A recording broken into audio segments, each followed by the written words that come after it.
Thanks for tuning into the Hidden Tracks podcast. You can find us wherever you find podcasts or listen to music.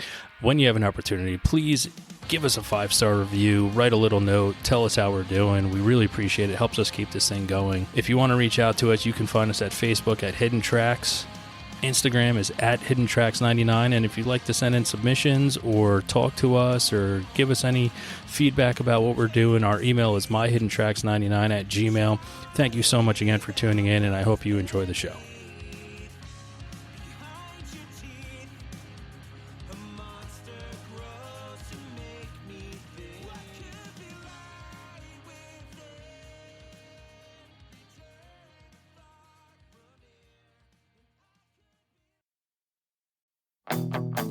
Don't talk to the dead now.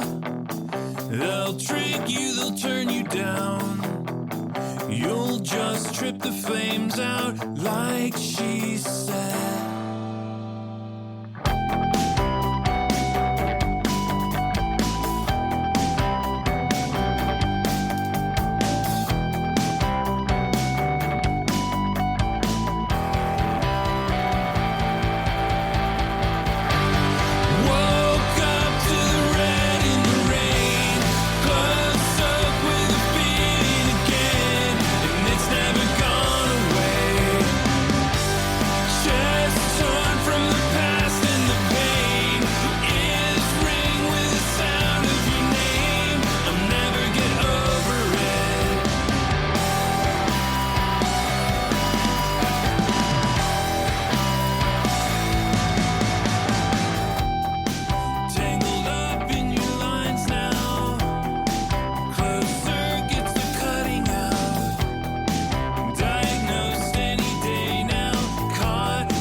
What's up, everybody? Very excited to have John from Time Spent Driving here today. If you know me as an emo kid growing up in the early 2000s, well, I was in my 20s in the early 2000s, but they were a huge part of my musical journey, and I'm very excited to have John here today to talk about their latest album, Strangers.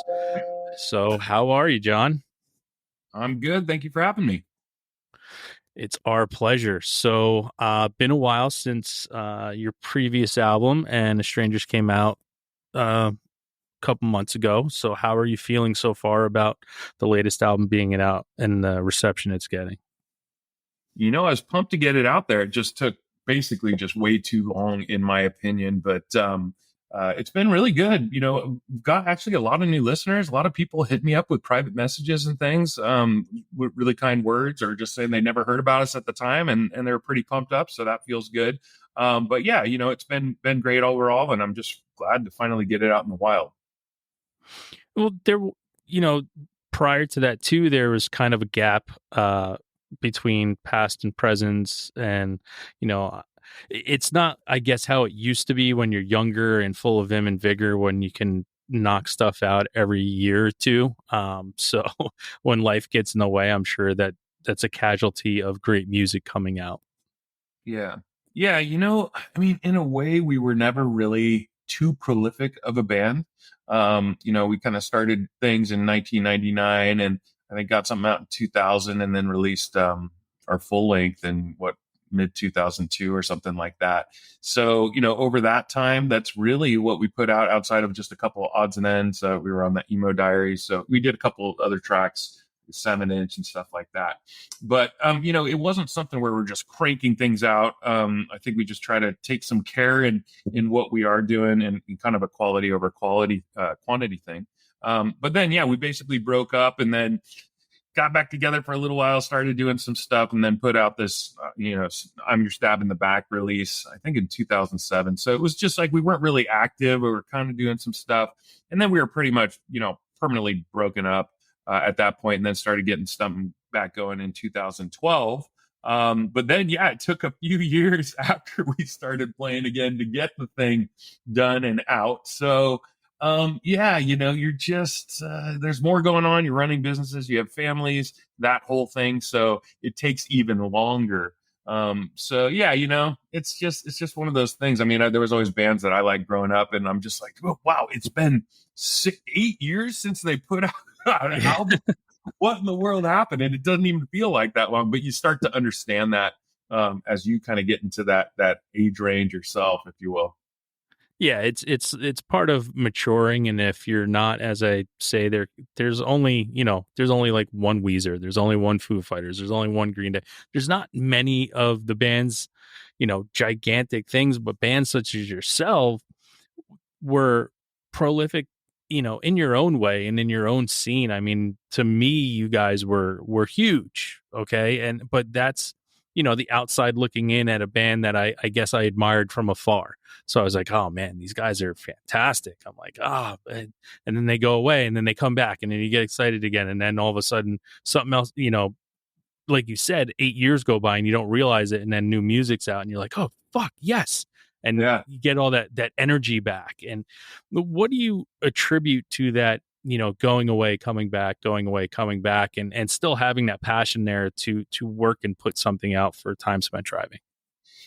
Yeah, I did just get kind of enveloped in life, and we're in a small area here in Santa Cruz, California, and so there wasn't a ton of options as far as playing with other people or even keeping it going and just getting some other guys and things like that.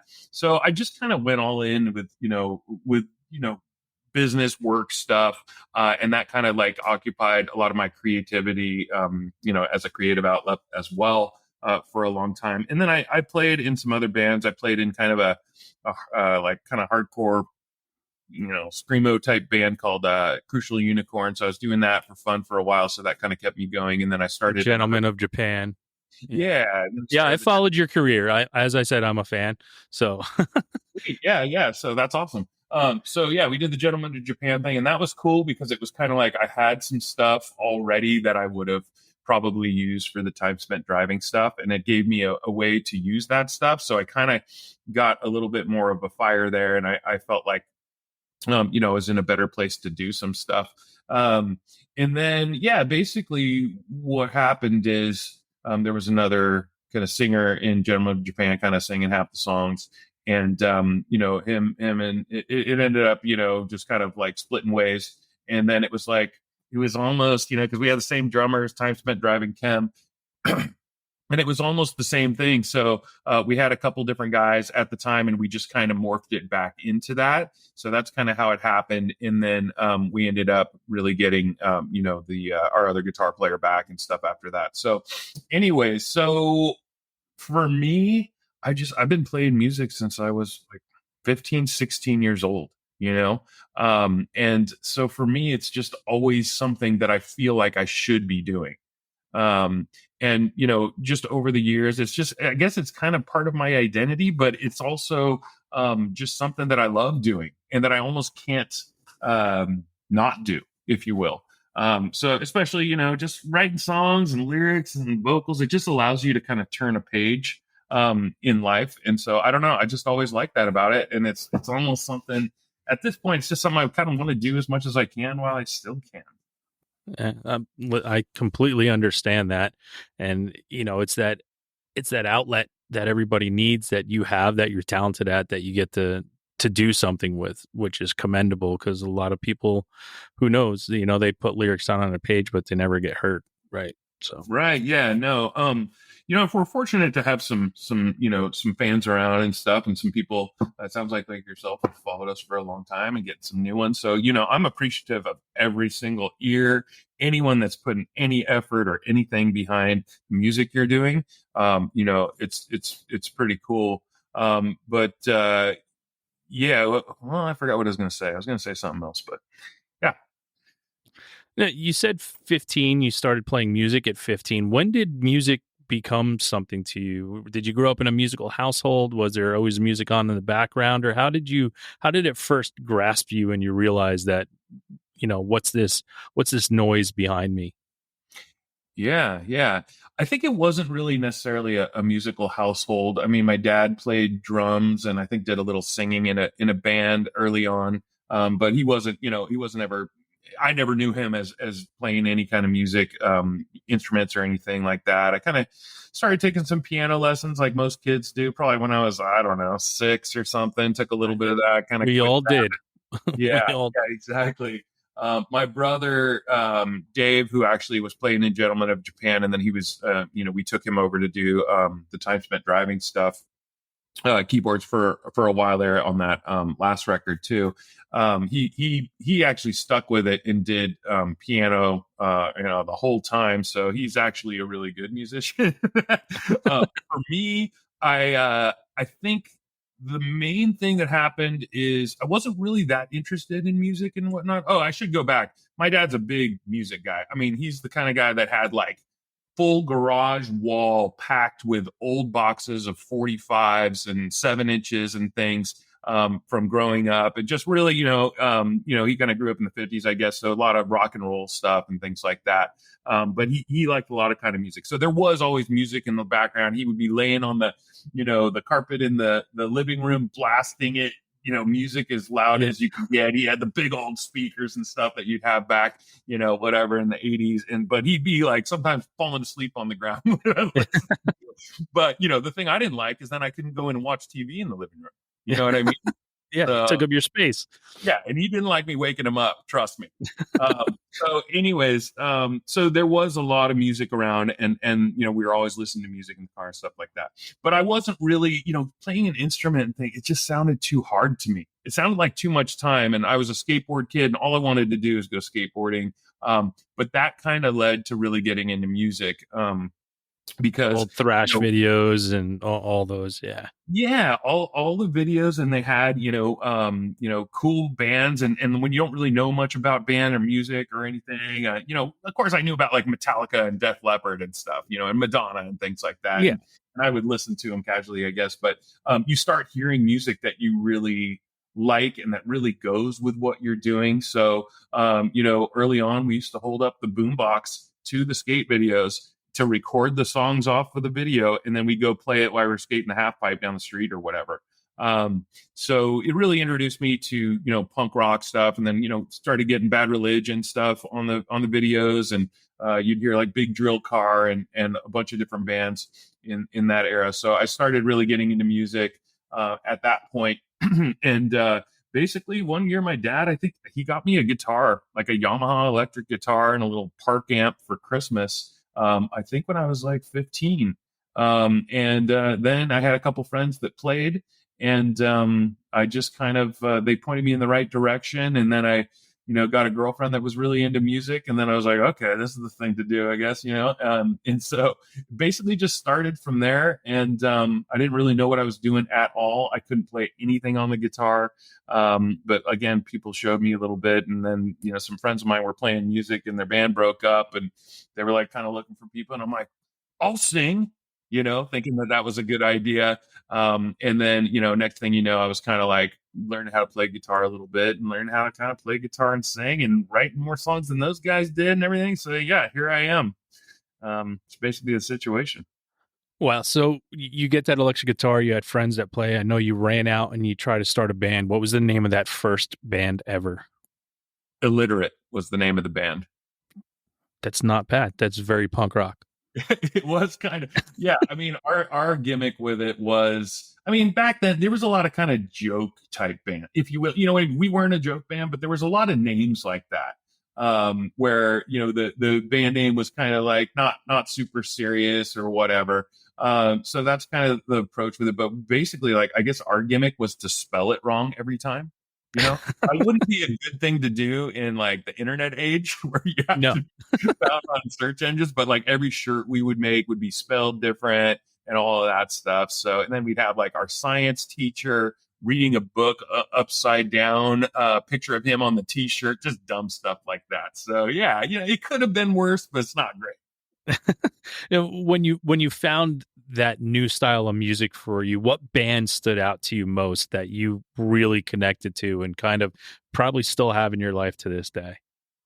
With the punk rock bands? Yeah. Social Distortion was a big one. That was kind of one of my favorite bands back then. Bad Religion, of course. The Descendants is really, one of my all-time favorite bands. So that was probably, once I kind of, latched onto that, that was probably the biggest one for me, which of course kind of, bleeds over into all.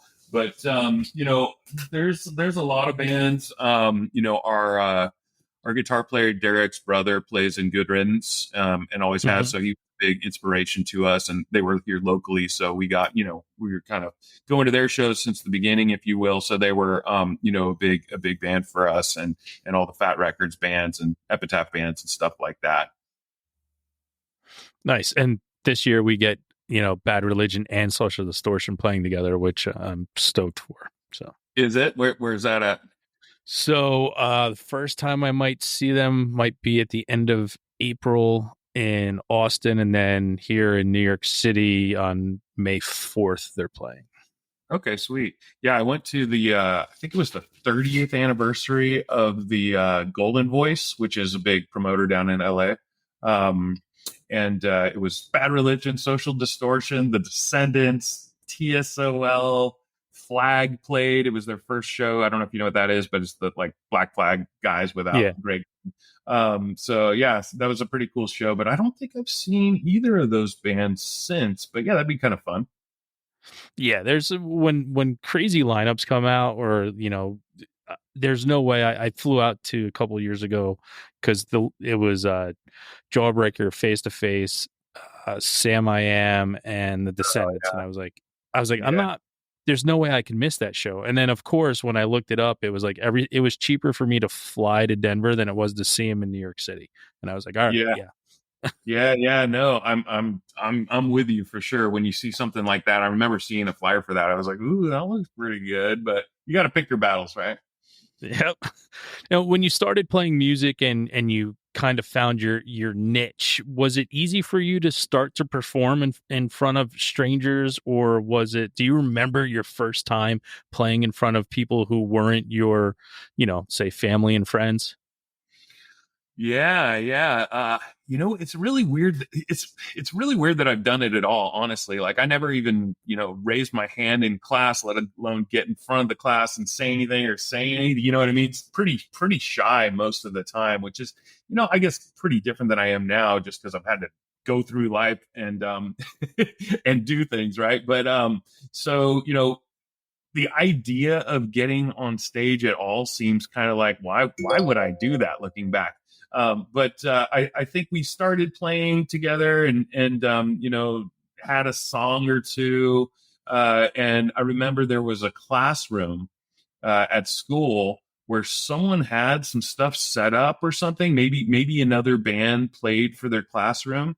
And we went in thinking it was a good idea to play on their stuff and play a couple of our songs. So I remember we just kind of went in there and, of course I was proud of the stuff. I was pumped to be playing it all, I'm like, geez, I learned how to play something. So I remember kind of shaking when playing it, but it was like really like kind of a adrenaline type thing. And so we were kind of playing in front of a bunch of people in the classroom at recess or whatever. So so that was the first time I played in front of anyone. And I feel like there was another time at school or something that was kind of along those lines.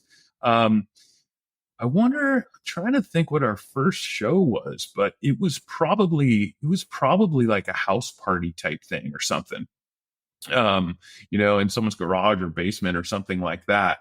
But we were able to get some decent shows really early on before we were barely doing anything. Uh, I think we played with Good Riddance at like a, at a storage type unit, like really early on. This probably like 93 maybe. And so we played around with different shows. We ended up playing, I think, with the Vandals and stuff like that. So we were kind of playing some decent shows right off the bat, just because of kind of the interwoven connections we have. But yeah, no, it was definitely, I think, a little bit nerve wracking, but I felt some kind of confidence with it for some reason. I don't Do know you why. think do you think it was, masking the confidence you didn't have in everything else you could do? It's kind of, that switch. You put the guitar over, the guitar strap is, your Batman mask. You can be Kind of. something completely different. I think kind of. Yeah, I think kind of. And it was like, I just was really stoked on it. I was just really into doing it. I'm like, that's what you do. And I'm gonna get up there and do it. So Nice. Now, going from that, and punk rock, of course, always bleeds into what became the early 2000s emo scene.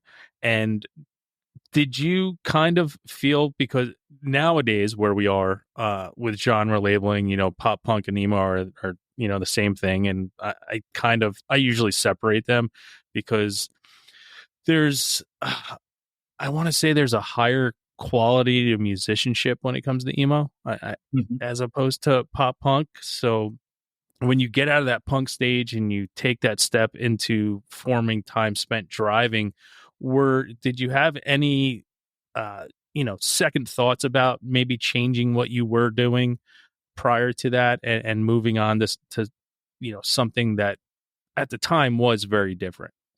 Yeah, yeah. So I think, and what you were kind of saying with the musicianship, I think it's not necessarily about the musicianship, but it's about the versatility of what you can do with more, I guess, stuff on the emo side. Whereas like in the punk side, a lot of it is just kind of power chords, and I just felt like I was running out of stuff to do. Now, some bands, some great punk bands have kept doing it and did way more stuff than we could imagine. But at the time, I was just kind of a little bit burnt on it. And what happened is, I mean, migrating up to playing punk rock, I mean, it was like grunge and stuff and alternative, so everything was kind of mushed together. But punk rock was kind of the easiest thing to play, kind of, and it became Yeah, it was accessible. It made it, I put it all the time to people, punk rock and like the early grunge stuff it made me think as a, kid in high school at that time that I could do it too. Yeah, exactly. Yeah, exactly. So, so everything, like punk was all one thing almost. You know what I mean? Like so they crossed over in whether it was, Bad Religion or Dinosaur Jr. or even REM and stuff like that, Nirvana. Like at first it was all punk, and then kind of when Nirvana broke and whatnot, then it started getting separated really a lot more into these distinct things. But I had already been into a lot of things like, Dinosaur Jr., Smashing Pumpkins, Nirvana stuff. And then I started seeing some bands that were playing with punk bands like Seaweed, Yeah. Sam I Am, Jawbreaker, those kind of bands. I went and saw Hot Water Music in the Forever and Counting tour. And a lot of those bands were really a gateway between kind of punk and what we ended up playing. So they were kind of punk, but they had clean parts, they had picked out parts, there was more dynamics. They oftentimes had, I guess what I call prettier singing, Yeah. softer singing, stuff like that. It just had kind of a different thing for it. And the big thing just was dynamics and just the amount of different things that could happen with it. So that's kind of what ended up bringing us closer and closer. Also, a big one for us was Lifetime, which kind of had something like that going on, where it had that kind of heavier, kind of more emotive type situation. And so, bands like that were really just kind of this bridge. So we started moving in the band I was in at the time, which was called Reliance. But we started moving towards doing a little bit more kind of slower, more intricate, like kind of heavier stuff. We weren't really doing like more clean stuff or anything, but at the time we started moving towards that, and that band was trying to get on like Fat Records, So as we started moving more in this direction, the band kind of fell apart because the members didn't really agree on what we were doing, and they felt like we were getting too far away to get on one of these punk labels we wanted. So anyway, but for me, it was kind of not really looking back. Once I started experimenting with things and writing some songs, it was like, this is what I'm doing. And the whole thing, with all those bands at that time, that were a little bit ahead of us, we were already kind of moving in that direction. But then a bunch of these bands started, really doing well. So we saw that and we're like, hey, forget this punk stuff. Like, that's kind of done. Let's move on to this. This is doing well. And, we're in the right direction already. So that's kind of what happened, I guess you could say. Wow. And listen, I remember the first time I heard, which could be my, one of my favorite songs by you guys, Your Arms, the Blades. And that was, you have those moments sometimes with bands when you hear something, you're like, oh, like as soon as I heard that, I was like, oh, they get me. Like now they have me. Here it is. And then, like I said, and then I become all in. And then whatever you do, if bands break up, I always follow, a maestro from the band, or if other bands come out of it, I'm always like, yeah, here we go. I get two of them, like one for me was Mineral. And then all of a sudden I had Pop Unknown and the Gloria record. I'm like, now I have two bands to love, Yeah, exactly. Yeah. That's sweet. Well, I'm glad you dug it. It was a long time ago, Yeah. but that's all. But you're still here. So it's not, that's the big part, is that you're still here and still doing it. And I think that's the important part, and gets missed a lot. I fell in love with a song you made back in 2000 or 99.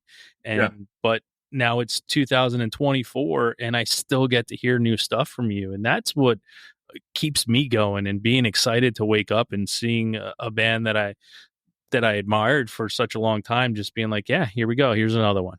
Yeah, exactly. And I kind of say this sometimes, but I kind of do it because it's hard. It's hard to do it. You know what I mean? Yeah. You make a bunch of extra time. You have to spend so much time, so much money, doing things on top of what you do normally. So it's hard to do it, which is kind of drives me to just keep doing it, is because it's just like, it'd be easy to just, sit down on the couch and watch more freaking YouTube political stuff or dumb stuff I'm watching on there. But I'd rather just put something out into the world, and it makes me feel good and I enjoy doing it. So and it's just like bands that I've liked for a long time. Maybe their brand newest stuff isn't your favorite stuff, but I'm excited to see where they're at and where they're coming from and hear more of them, I feel like we've only gotten better over the years at our craft and whatnot. So doing our best. Well, it's hard not to, right? Because you get to pull from different experiences and you mature. So, and your ear changes, your eyes change, right? Everything in your life changes. It's not many people who go through a 20-year span and everything has just stayed exactly the same. So things don't change. Yeah. Yeah. So having those experiences. I try to not cut the same trail twice, just like why, it's like, you might as well do something different or get somewhere new and make your life not boring. If no one ever heard of Time Spent Driving, which I hope that isn't the case, but I'm sure there's some people around the world that haven't heard Time Spent Driving, and you had to like pick out a song or two of yours in your catalog to play for them that you would say best summed up what it is that you are as a band. Do you know what song you would play for them? That's a very good question. We tend to kind of have a couple different things going on. I guess, yeah. So we have like kind of some more quieter, kind of picked out types of mellower stuff. And then we have kind of more, a little bit more straightforward, mid-tempo stuff. And then we have some kind of heavier type stuff too. So, I guess I'm trying to pick out a song that has all of those things in it. I guess Thin Like Paper is one that comes to mind. That was like a pretty prominent one, on our first record. And it has a little bit of all that going for it. It kind of has some, a little heavier stuff. And then, a little bit more of a mid-tempo thing, some kind of choppy off time type stuff. And then, kind of a breakdown that's a little bit more mellow. So I guess that's a good one to maybe to reference. And then there's other songs, kind of more of the mellower stuff. There's a song on that same album called Flicker that I think a lot of people really like, and that's a really good example, I think, of just the kind of genre we're playing and a good version of that, if you will. Nice. I like the fact that you had something to think about and put true thought into what to give the band a full encapsulation of, hey, this has a little bit of everything in it, which I think is pretty unique too, to actually be able to have a song like that does that, right? To be able to have something that you can say, this has everything that we are. We do it in many different songs, like by themselves, but this has it all together. Kind of, yeah. I'm sure there's better examples than that, but hey, that works. I'll get back to you. I know you're going to be very concerned on what the absolute perfect song is, so I'll get back to you. Now, was there a moment when this started to take off a little bit and you started to, have some success with what you were doing? Is there a moment when you got to stand back and just say, holy shit, I can't believe we're doing this? Like, do you remember a moment like that? Whether, say, you were playing on a bill with another band that you never thought you'd be able to play with, or like just that one moment that I always think about is like, holy shit, I can't believe I'm doing this. Yeah. We were never a big band. So, there's a lot of things I wish we would have gotten the opportunity to do that we didn't. But we were always kind of on a trajectory and doing as much as we can. And we had some cool shows that we were on and things like that. We got to play, a date on the Warped Tour, stuff like that. But there was never, we were always trying to get to a certain point. Honestly, if we were doing better, we probably wouldn't have broke up. You know what I mean? You have less reason to break up when more and more good things are happening, right? But when you're just worried and touring and doing your, everything yourself and all that stuff, it can get a little burnt. But, we went to Germany with a band called Faves. We kind of lucked out and kind of ended up trading. Our booking agent ended up trading their booking agent for a tour here with us and a tour there with them. They did really well over there, in Germany specifically. And so we kind of went over there, and, that honestly was really the best experience. I mean, there was a bunch of people at the show. We sold tons of merch. We played well. It was fun.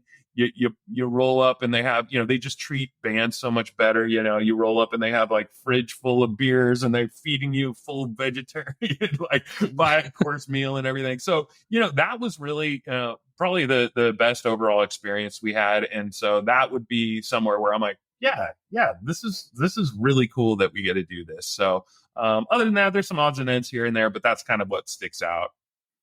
Now, what do you said there are many things you wish you would have done. What's the one thing in your career that, because your career is not over, so you never know what can happen one day, but what's the one thing that you wish you really did? And taking, money out of it, but like as an artist, a creator, like what's the one thing you truly wish that you had done? It would have been great to like go on tour with a bigger band that's really like your influence and get in front of the right people that, might relate to your band a little bit more, and just have, good shows where, the people that you think would appreciate you are there. So we just never got on any bigger tours or anything. And, it would have been nice to be on a bigger label, and that all that stuff kind of rolls together, right? It's like, oh, okay, they're on this, they'll help us because they'll bring their fans, and then they're on this label, and like all those things. So we never quite got to a point where we were there was notoriety because of those different things. So it would have been nice to get on a couple bigger tours and things like that. So I guess that would be it, or a bigger label or whatever. So yeah. Who were some of your, you said bands that you were influenced by? Who were your biggest influences? Yeah, so Sam I Am was a big one, Seaweed, Knapsack, Jawbreaker. Again, those are kind of the bands that kind of were that bridge between, more what we ended up playing. So bands like that. Jimmy Eat World was a huge one because they were kind of just starting or just let's see. I went to see Sam I Am Bad Religion actually in at the Edge in Palo Alto, it was called.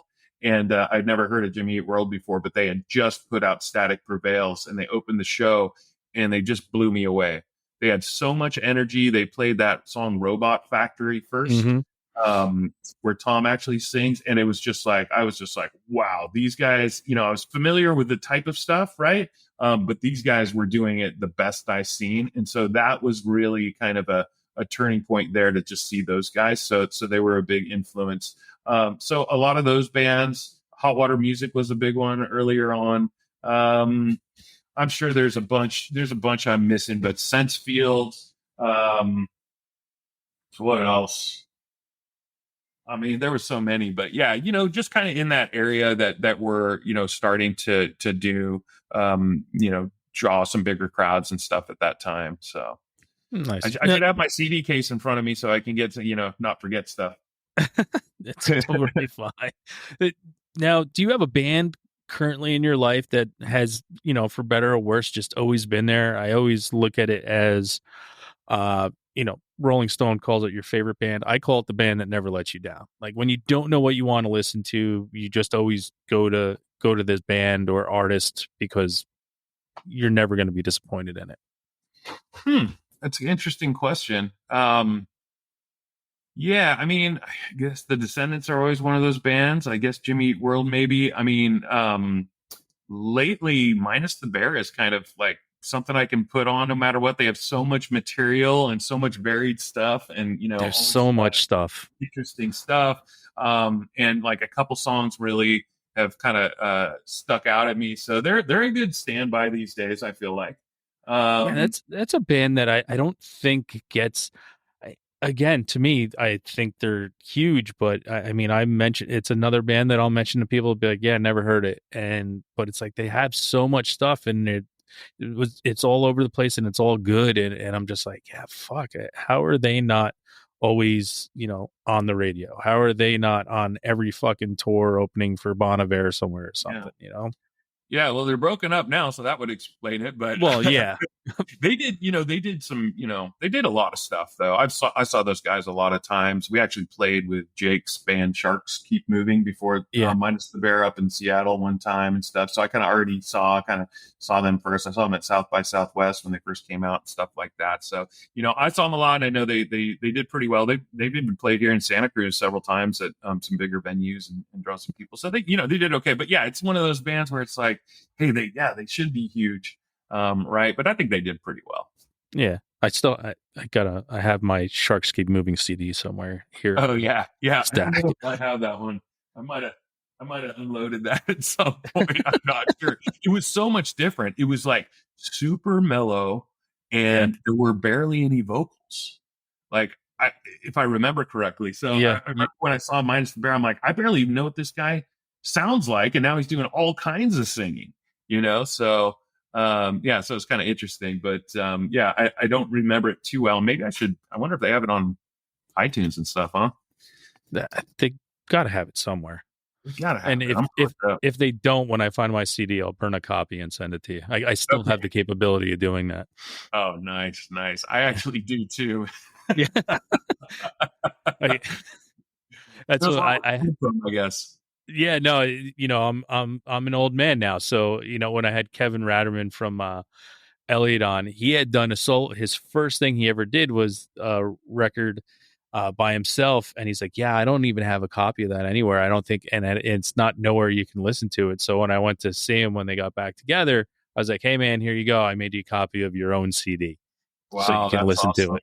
That's awesome. Yeah, no, I'm kind of a pack rat. So I think I have everything. So, I've been digging through boxes. I've been posting some stuff on Instagram a while ago, but just stuff I was digging through, and then I got kind of busy again. So I stopped, but I got all kinds of stuff. But yeah, I'm pretty bummed because I had this big tape case. It was like a double-sided, kind of bag thing. Had all my tapes in it, and I do not know where it is. I'm pretty bummed because I had a lot of cool old tapes in there, and I'm almost like, maybe I sold them and started getting CDs. Maybe I sold them and got the duplicates on CDs. I know I did that a little bit, but I'm pretty bummed. So that's one thing that sticks out to me is that I don't have but I've got pretty much everything else. But once in a while, I'll have stuff like someone sent me a mixtape and it had like the first like Saves the Day demo on it or whatever. And, because I was really into Lifetime, and I was talking to this guy, Tommy, actually from Initial Records. We were kind of talking a lot because we were trying to get on their label when I was in Reliance. But I remember Initial. Yeah, he sent me a mixtape with like the first Saves the Day demo on it. And he was like, you got to have this. It sounds like just, Lifetime's little brother. And I'm like, yeah, I got to have it. So like stuff like that. There was some cool stuff and I don't know where it is. So it's got to be somewhere. Yeah, I still have a bunch of my tapes, but the other day I was going through and I saw a mixtape that I had made for myself. And of course I opened it. The tape's not in there, but all the bands that were in there that I wrote that were on that tape, I was like, well, I can actually make it again because I have all the stuff here. But I was like, I can't believe all the bands in there. I'm like, fuck. When's the last time I listened to Iceberg? When's the last time I listened to Shift? When's the like all this stuff from like the 90s of kind of underground, post-hardcore, punk rock kind of stuff. And I'm like, fuck, I so wish I had this tape right now. Yeah, no, it's sweet, man. It's sweet. And then I heard CDs are coming back and I'm like, gee, I didn't get rid of mine. Like a lot of people just got rid of them. I got a whole, I got all, almost all of them. They, I pared them down over years. But so, yeah, it's kind of cool. Yeah, I had a friend. He's like, hey, who wants my CDs? I just finally, after 5 years, it took him 5 years to upload everything in the iTunes. And I was like, I'll take them. But don't like, I'll take them all. I'm like, yeah, I already own 5,000 CDs, but I will take them all because God only knows how vinyl came back. I said, CDs will do the same thing. Yeah. Yeah, no. And I mean, it's just cool. It's cool artifacts and just see what's inside the liner notes and things like that. So at the very least, there's that. Right. But yeah, and then when you go through stuff like you mentioned Jimmy Eat World, I'm literally, because it's right here on my desk, I have the very first Jimmy Eat World on Wood and Blue Records at Tempe, Arizona, and it wasn't Static Prevails. Yeah, no, I've got that. I've got that. I'm like, I have like a signed Static Prevails that I got in like a bin, like a record store like sale bin. I've got like different promo advanced copies of like Bleed American, and I got all kinds of weird stuff, not just for that band, but for all kinds of bands. That I would, because I was just like one of those guys that would like every chance I get, every work break, whatever, go down to the record store and just sift through the CD. So if something weird came in, like I got it, because I was there all the time. Yeah, a lot of my CDs too say not for resale because it's like, they had the stamps on them, and I made friends with the kid that was working at the record store. He's like, "Oh, you got to hear this band," and he just take it. And I'm like, awesome, and I just have stacks and stacks. Oh, the good old days. Most of the ones at our record store seem to have like the punch out, like the the little punch out hole through the barcode. So I have like, I think both of my original Quicksand CDs have that. And then my Jawbox CDs have that. There's other random bands, but it was always like, those were the bands they were really trying to push at that time that were kind of in between the whole thing. So they were promoted to death. So I got a lot of good stuff from that, man. Yeah. Mentioning those band names, and back in the day, I remember seeing Jawbox and Quicksand, and like, oh God. And I just saw Quicksand last year again because they're doing stuff, man. But just those moments when you're a 15, 16-year-old and seeing these bands for the first time and be like, what the fuck? I love this. Yeah, no, I just saw Quicksand like a month or two ago at Bimbo's in San Francisco, and they did the whole Slip record for the Slip anniversary tour. And then they did a bunch of good ones off Manic Compression as well, but they were just so freaking good. So good. It's just mind-blowing, really. So, yeah. What do you listen to that someone would be really surprised to hear you get tons of enjoyment out of listening to? That's funny. I just posted on Twitter today. I'm trying to use X Twitter a little bit because it's pretty cool, man. Like, you can find out about way more bands just randomly and like follow people so much more easily and have things relevant come up compared to like Instagram and stuff. Because it's like you kind of have to intentionally seek that stuff out, I think, on Instagram a little more. On X, it just kind of pops up at you, and then you start finding these things. So I've been making an effort to randomly say stuff over there today. So anyways, I said something like Umbrella is an amazing song. So So Rihanna, yeah, okay.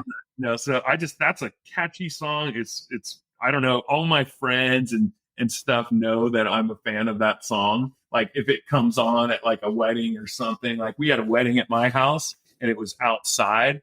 It was for a friend of ours, and like they intentionally put it on the playlist so when it comes on they can kind of look at me.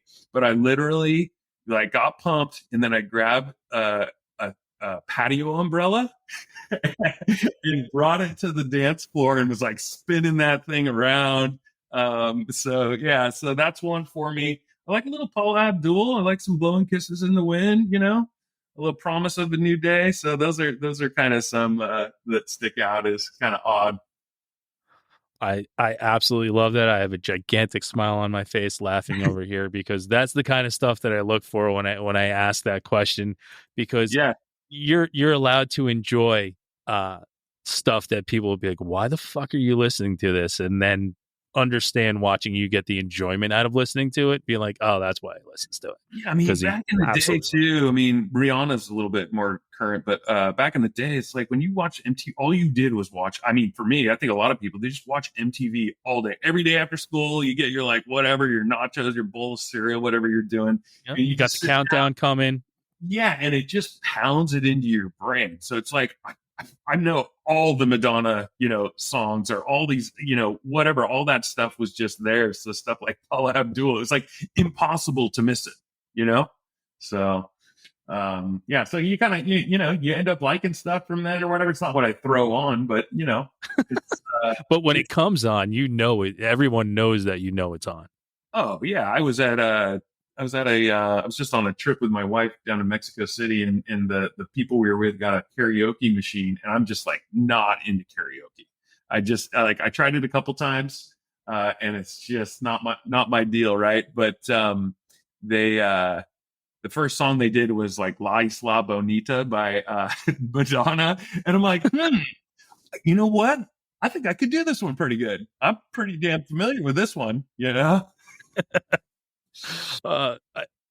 all that stuff from, I mean, we're probably close to the same exact age, and that force fed of Madonna constantly, but you loved it. I mean, the League of Their Own, this used to be my playground. I mean, I still cry and sing at the top of my lungs when it comes on. Yeah. I mean, do you remember they used to do like Madonna marathons on like VH1? Yes. Like it was just Madonna videos all day long, and somehow I would watch them. I don't know what I was waiting for. I was a teenage boy though, and she was pretty hot back then. So who knows? Yes, maybe that was the reason. That was probably the reason, and the music was catchy. So yeah, you got to get it. It was good. It was total package. She was a total package. Exactly. All right, world's going to end in 5 minutes. Meteor's going to crash in the earth. You have 5 minutes left. You can only listen to one song. What song are you listening to? That's pretty rough, man. I should have gotten a preview of some of these. I don't know. I guess I'd throw like Descendants, Get the Time, probably. All right. Nice. Yeah. See, I don't want people to be prepared for like the best answer. I want what's going to come first to your head, because you're only going to have a short period of time to pull that song up at that moment. You don't. Yeah, no, I'm just trying to think of just like a song I was really into, and that can't really fail. And it would be the live version though, not the album version, because that's a big difference. It's a big difference with all of the, most of the older Descendants stuff. But yeah, I'm sure there's something else, but that's a good solid one. I'm happy enough with that. Yeah, no, that's, and I guess my follow-up question to that is, what are you going to do with the next 3 minutes? What, you're saying I should listen to that? No, like when you listen to it, it's a Descendants song, so it's 2 minutes and 12 seconds. So what do you do with the next 3 minutes? Oh, okay. You just watch that burning ball of fire come in? Yeah, you know what? I think that's going to be too deep of a question for me. I'd probably sit in silence, honestly, man. Yeah. Silence is nice. I got a couple kids, And so, probably, but I guess I'd be looking forward to silence for the rest of eternity. So maybe I wouldn't, but I probably know better once I'm sitting there. No, but silence and having kids, so you have to have these moments when you get in the car by yourself and you're driving and realize that there's nothing on at all and you're silent. Do you have those moments where you, all of a sudden you're like 20 minutes in, you're like, what the fuck? Like, yeah. The radio's not on. All I hear is the tires on the road. Yeah. Sometimes when I'm by myself, that's when it more happens. It's kind of like I need to have something on when my kids are in the car to mask whatever they're doing. You know what I mean? Or like to try them to stop singing a fake song that is all over the place, and instead like have some real music on. But I don't know. But yeah, when you're by yourself, sometimes maybe it's a little more meditative, I guess. Nice. What are you looking forward to? With the album being out now. And there's always what's I don't want to put it as what's next, but what are you most looking forward to now that the album's out and things are starting to move along? What are you looking forward to come up next for you? Yeah, well, we're really stoked because we're getting the vinyl for it. So that's pretty much almost back from the pressing plant. In fact, half of it is around. So we're going to be putting out that pretty quick. And it's been a long time since I've had some vinyl of something I've been on. So I'm pumped on that. We're going to try to start doing some shows. So I'm pumped on that. And I just feel like it's good to have finally gotten that out because now I'm moving on to other stuff that I want to do. So I have a whole entire new record written and we started recording it and things like that. And I'm just excited about moving more quickly with the band if we can, and doing more stuff. And kind of making up for some lost time. So I guess that combination of things is really, really it. Wow. Well, I'm excited to hear, that there's more music coming and you're moving forward with other stuff because that gives me something to look forward to of what's next and what's there to come out. So, why don't you tell everybody how it is to follow you on X and Instagram and how to get the vinyl that's coming out? Give you that opportunity right now to tell everybody how to find all that stuff. Yeah, sure. I think it's pretty easy. / time spent driving on Facebook, on Instagram. I think I had to leave the G off on X because they wouldn't allow it to be longer. So time spent driving. I try to throw some stuff on more of a TikTok. Country song on X. Yeah, exactly. No, I know. That's what my brother's like. How's time spent driving? Like I try to put the G on there. I don't like the sound of it without. No, but yeah. So there's that. I try to throw some crap up on TikTok, but I don't like it. I just try to grab whatever. But we're pretty easy to find out there. We actually have a website too, unlike most bands, so you can get to everything from there. And then our label Negative Progression. They got some. You can go and follow them and everything, and they'll be selling the vinyl and we've got some merchandise coming up and things like that. So make sure to follow them as well. And all of our stuff's right there pretty much. Awesome. I'm glad we get that out there. We're going to move into our final segment because I don't want to keep you here all day. I know you're working and I know you got a meeting coming up too. So our final segment, it's our weekly threes. It's 3 things that we're listening to that we'd like people to check out. You give us 3 things that you've been listening to, and then I give my 3 things. Okay. All right. Well, let me pop open my recently listened to and see what I got. So you're looking for 3 bands? Yeah, 3 bands or artists that you've been listening to. I'm into Mannequin Pussy. Have you heard them? Yes, I have. Saw them too a couple of years ago in Brooklyn. Yeah, I saw the name one day and I was like, I have to hear this band. I was like, that is one of the most genius names I've ever heard of. Now, I might be alone in that thinking, but anyways. No, you're not, because what it was when I saw the name of that, it was the same thing. I was like, what? All right, what is this about? I was like, I have to find out. And then I found out, and then it was so funny because I got to say, it was like a year later, one of my best friends who we love music together, and I don't share every single thing he texts me. He's like, dude, did you hear this band Mannequin Pussy? I was like, I was scared to share this with people. Yeah.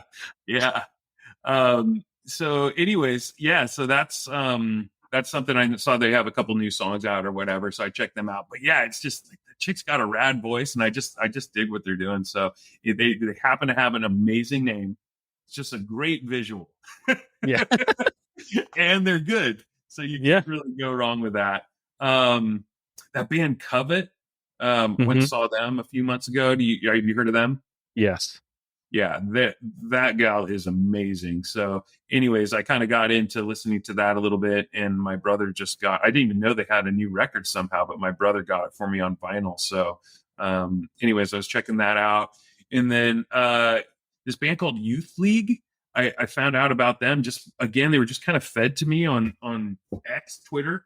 They're I think they're from North Carolina. Yeah, I know them. I think so, but they've they came up, and I don't know, for some reason I actually went and checked them out, because sometimes you're on there and you see bands and stuff, but you're maybe in your bed in the morning or whatever, and your wife's next to you and you don't want to play music, and then you don't have your headphones, whatever. But I, for some reason, checked them out, and I checked out their video, and it was freaking killer. So so I kind of been listening to them here and there. I just thought they were really good, version of kind of like a newer emo band, if you will. So those are maybe three that I'm kind of tossing around, but there's plenty more that I throw on in between things. But I don't get as much time, I guess, to listen to stuff as I want sometimes. Well, listen, you're a very busy individual, not only with a band, but with a family and a business to run. So it's understandable. Yeah.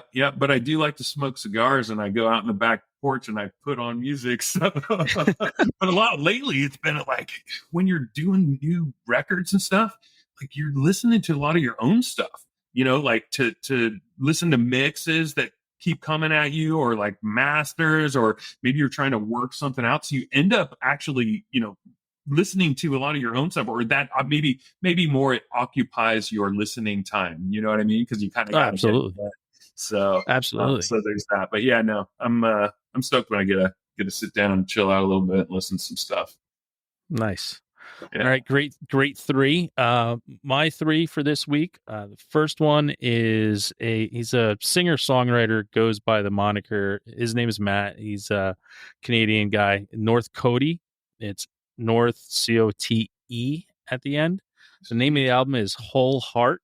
It's funny because I listed this as Canadian Americana rock. So that's the way to try to describe it.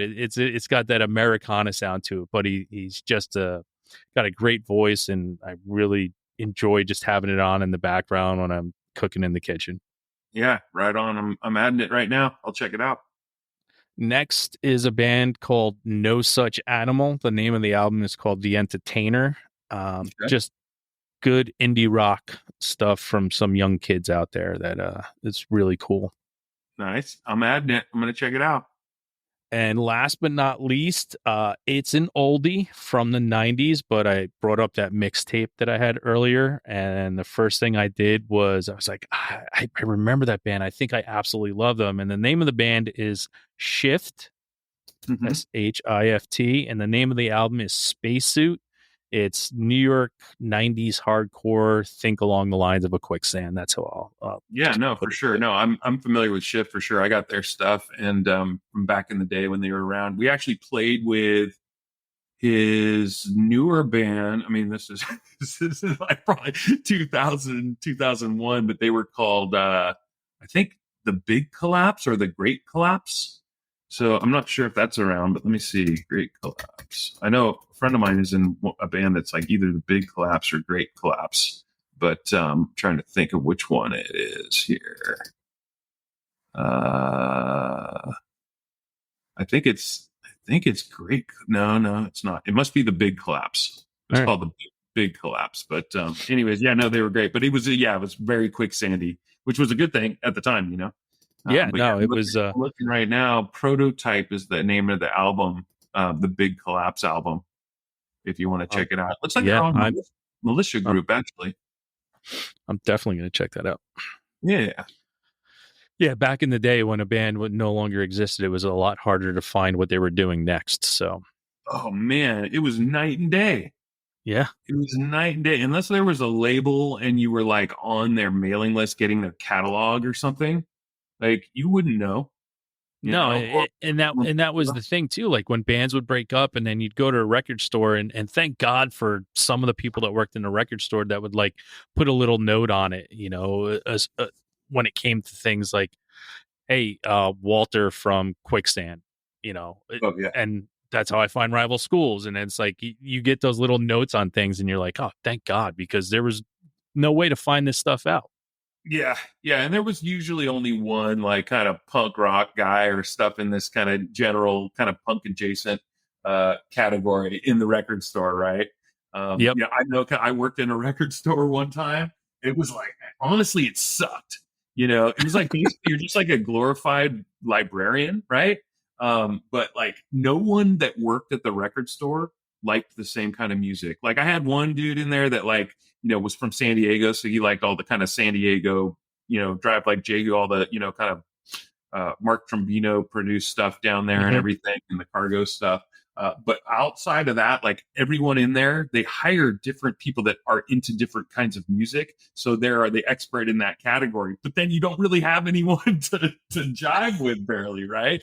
So it was kind of burnt. But the thing I liked about it is I always got first dibs on those promos. And when stuff would come in, like I'd have it the first day it was released and stuff like that. So, that was cool. But I tried to do that similar thing. Like you see someone looking at something, you try to recommend it. But I got some recommended to some really good records over the years that way. So. Yeah, I got a lot of good stuff. I also got some shit from people too, but that I think back in the day that was you were either going to get something that you were absolutely going to be in love with and something you just weren't going to like. There was hardly ever a middle like, it's okay, and then never go back to it. But yeah, those were you lived the life of Empire Records. That was everybody was different. Yep, exactly. It was fun too, though. Kind of fun, but you barely have any money as it is back then. So you get a bad CD and then you sell it, you lose the $5 or whatever, that in the trade, but then you get something else. So, I burned a lot of money probably doing that, but it's kind of an adventure, and you appreciated it more once you got it. Like you'd actually pay attention to it and listen to it and really give things a chance because you paid. You had to. Yeah, you had to. I say it all the time to the younger bands that I've had on here. Like, you don't understand what it's like to have to be committed to something. Like, you've learned to love something because you just spent $18 to $20 on something and you had to. Like, you had to, because now you're fucked. Now you're not getting paid again for a while and you don't have another $20 or $15 to buy another CD. So, guess what? This week, this is all I'm listening to. Yeah. You needed to justify it. But how good was it when you get something and it was good right off the bat? You know what I mean? There's no better feeling. That was great. Yeah, that's the best. Well, we can be two old men and wax poetic about the good old days over and over again for hours on end. But we'll do. I really do think they were the good old days, man. Though that was an era that's never coming back, and that was the last. Like that. No. It's never coming back. And there was just a lot of cool stuff. So, I think it's not the same old good old days, right? This is really the good old days, I think. But maybe every generation thinks that, but it just seems like this is the biggest cusp you've ever seen. Well, yeah. Well, listen, and we got to see the drastic change, right? We got to be a part, like directly in the middle of it. Like when people always talk about, especially, broaching that 50-year life on Earth and just being able to say, you know what? I got to see basically the largest advances in modern history. Like, I don't know how much more we can go until the flying car comes along, but how much more can we go? Because we've in a 50-year gap, I've seen some crazy shit and some of the most amazing shit, going from playing fucking Pong on a black and white TV to having a PS5 in my basement. Like crazy shit's happened. I just think the acceleration between kind of non-internet and internet is like such a huge one, even though it took a while for it to get where it is, but just like the ability. But the next thing is the AI stuff. Like that's the next thing. I don't know. It's going to be crazy, but it's, I don't know. It's who knows what to think. I'm trying to figure out what everyone's going to do for a job, because people are like, oh, well, no, I won't have to, work at a restaurant because I'll be in there, whatever. I'm like, well, where are you going to work? Yeah. I'm like, AI is doing everything. You're not going to have any money to go to a restaurant. Like, AI ain't going to pay your bills for you. No, they're not. They're not just going to hand you the money for the work they did. No, the only ones making a bunch of money is the people making the AI. Yeah. So what the rest of us are going to do? We're just going to be slaves or something. I don't know. We're going to see. But I'm kind of iRobot's more practical than I think we think it can be. Yeah. But we'll see. I'm looking forward to see what we can do with like getting on Mars and that kind of stuff. I watch a ton of like space type, whatever, beginning of the universe, creation, like all that kind of stuff. Cosmos. Cosmos, just everything about it, really. I've been on a little bender lately with that, actually. So, then you think about just the AI stuff and getting out there. I mean, it's really going to give us the ability, if we can get intelligence out there, it's going to give us the ability to get out there and see what's out there much easier than just if it's physical humans. So, so I think there could be a lot of great things about it and really cool things that we'll get to still maybe see in our lifetime if we can stick it out for a few more years here. So that's exciting. But at the same time, it's like, hey, man, there's nothing like that good solid 80s and 90s. That was a great time. So that's why people like Stranger Things, because they see how awesome it was. Yeah, that's why I said that when my wife was watching. I was like, you realize why you like this, right? Yeah. Because it was the best time. It really was, man. Yeah. In between scary and not scary, basically. So sweet. Well, hey, I really appreciate you having me on, Shane. John, I appreciate you being here, and my heartfelt thank you for the music you've created and given to me to take ownership of and fall in love with. I truly mean it when I say thank you so much for it, because it played a huge part in my life, and it still continues to this day. And the fact that you're still doing it and giving me new shit to fall in love with does not go unnoticed. So thank you so much for all that. Nice, man. Thank you so much. Yeah, no, maybe we'll talk again. We get this next record out. I'm really, really excited about that. So thanks again. And we'll talk later. Yeah, everybody, you know what time it is now. It's time to go out, listen to Time Spent Driving, and have a great fucking time.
Shot at you and me. Can't you see? You're all I ever wanted. It buried me in the deep blue sea.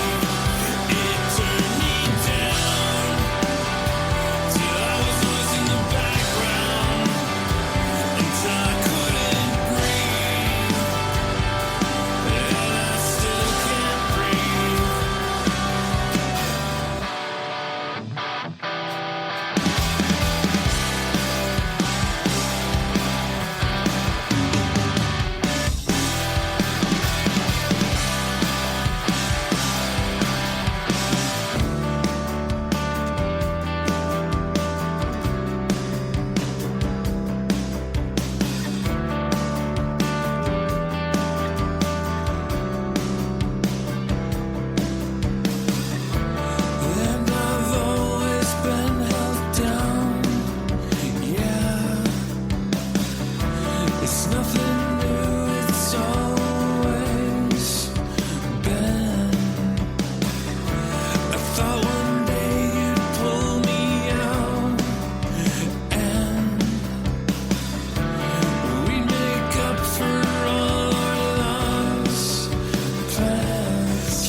Thanks again for tuning into the Hidden Tracks podcast. We hope you enjoyed this week's show. Don't forget to follow us on Instagram at HiddenTracks99. Also, send all your submissions myhiddentracks99@gmail.com. Tune in next week. You may find your new favorite band, and don't forget to go out and have a great fucking time.